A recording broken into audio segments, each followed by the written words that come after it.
7 अक्टूबर से चल रही इजराइल और हमास की जंग अब भी जारी है, जिसके बाद फिलिस्तीन और इजराइल में तबाही का मंजर है। इस जंग में अब तक लगभग 5000 से ज्यादा लोग अपनी जान गंवा चुके हैं। इन सबके बीच अब एक हैरान कर देने वाली जानकारी सामने आई है कि इजराइल पर हमला करने के लिए हमास के लड़ाके कैप्टागन नाम की सिंथेटिक ड्रग लेकर आए थे। इजराइल के लोकल टीवी चैनल ने इसका दावा किया है।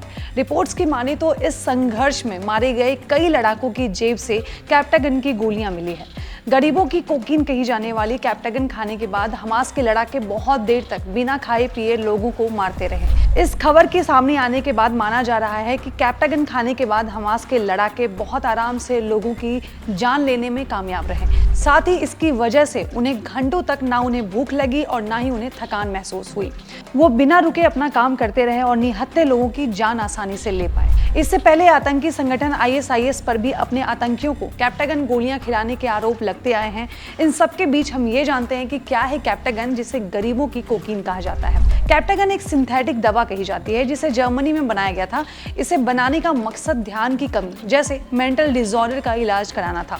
हालांकि बाद में मिडिल ईस्ट में इसका यूज पार्टियों में ड्रग्स के रूप में किया जाने लगा। वहीं WHO ने अपनी रिपोर्ट में यह दावा किया कि सीरिया की जंग में लड़ाकों द्वारा ताकत बढ़ाने और थकान को कम करने के लिए इस दवा का यूज किया गया था। बाद में अमेरिका सहित कई कंट्रीज की सरकारों द्वारा इस दवा को नशीला बताकर इस पर बैन लगा दिया गया था, जिसके बाद 1980 में ही इस दवा का प्रोडक्शन किया जाना बंद हो गया था। लेकिन इसका इलीगल प्रोडक्शन अब भी होता है। तो आइए जानते हैं कि इसका असर हमारे बॉडी पर क्या होता है। इसमें नींद की कमी महसूस नहीं होती, बॉडी में एकदम से काफ़ी एनर्जी का एहसास होने लगता है, थकान का एहसास नहीं होता है और ना ही भूख लगती है।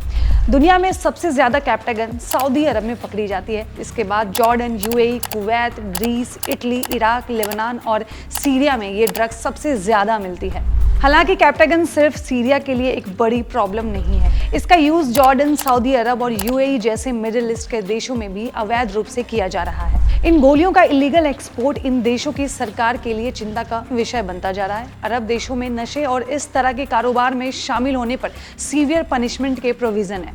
जॉर्डन की सेना ने सीरिया से जुड़ी सीमा पर ड्रग्स तस्करों को देखते ही गोली मारने जैसे आदेश दिए हुए हैं। अगस्त 2022 में सऊदी अधिकारियों द्वारा रियाद बंदरगाहों से कैप्टागन की 4 करोड़ 60 लाख गोलियां जब्त की थी, जिन्हें आटे की खेप में छुपा कर लाया गया था।